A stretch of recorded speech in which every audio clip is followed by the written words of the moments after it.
అనగనగా ఒక ఊరు. ఆ ఊరిలో వీరన్న అనే రైతు ఉండేవాడు.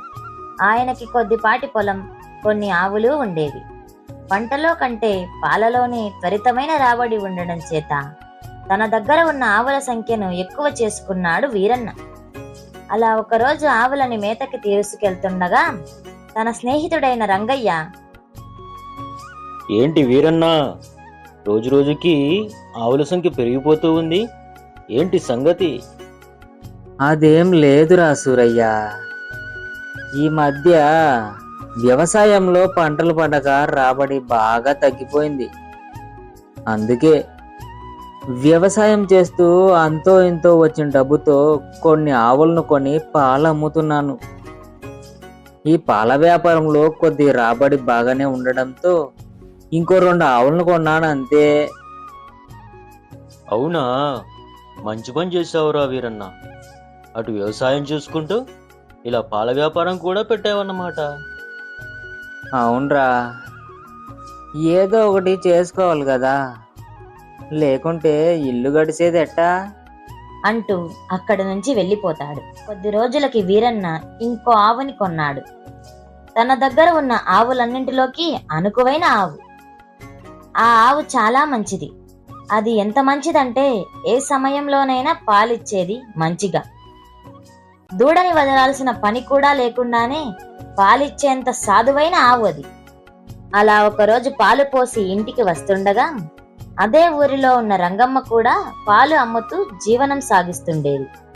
అలా ఒకరోజు, ఏంటి వీరన్నా, ఈ మధ్య నీ పాల వ్యాపారం బాగా జరుగుతున్నట్లుంది.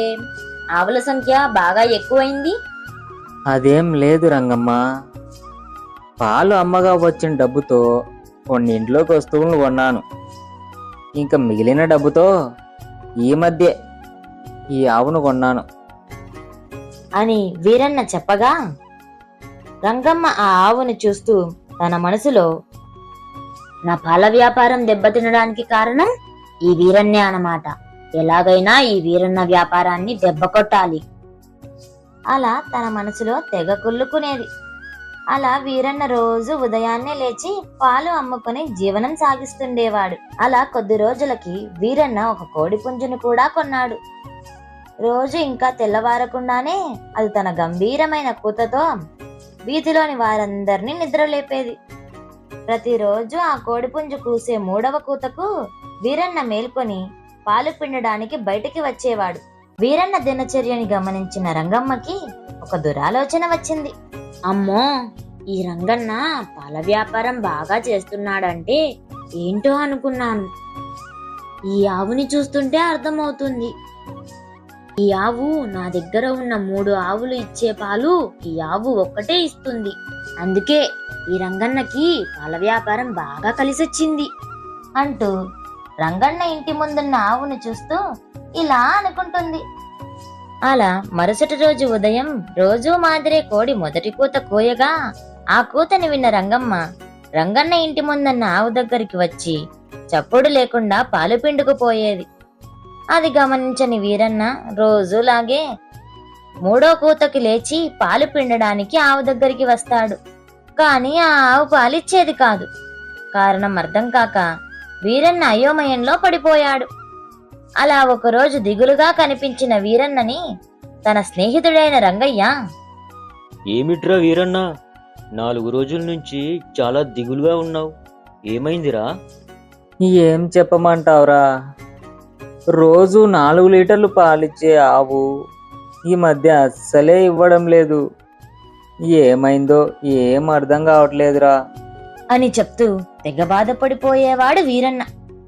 ఆ మాటలు విన్న రంగయ్య, బాధపడుకురా వీరన్న, ఇంకో 2 రోజులు చూసి టౌనులో నాకు తెలిసిన పశువుల ఆసుపత్రి ఉంది, అక్కడికి తీసుకెళ్దాంలే అని సలహా ఇస్తాడు రంగయ్య.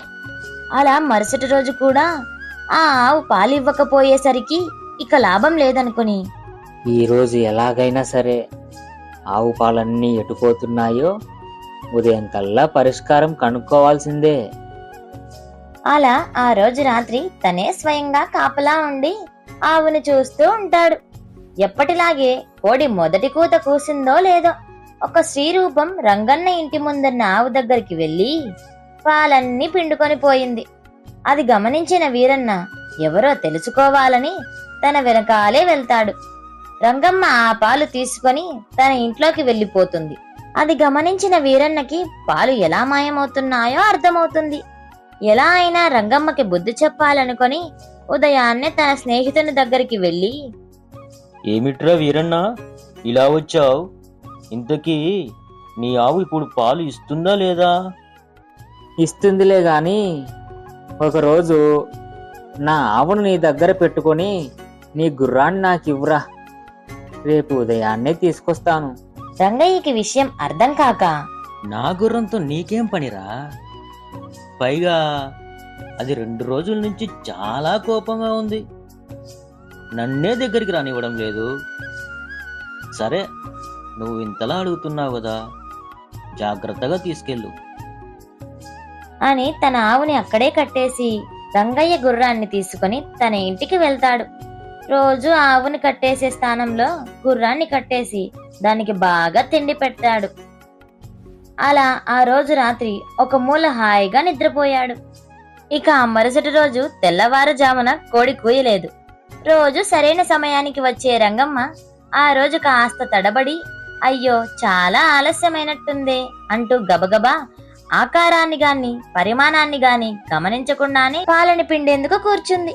అలా కూర్చుందో లేదో కోపంతో మొండిగా ఉన్న ఆ గుర్రం గట్టిగా ఒక తన్ను తంతుంది. అది గమనించిన వీరన్న తెగ నవ్వుకొని మరుసటి రోజు ఉదయం రంగమ్మ ఇంటి దగ్గరకు వెళ్లి, ఏంటి రంగమ్మ, ఏమైంది అలా మంచాన పడ్డావు? ఏం లేదు వీరన్న, రాత్రి నుంచి ఒకటే జ్వరం, అందుకే అలా పడుకొనున్నా.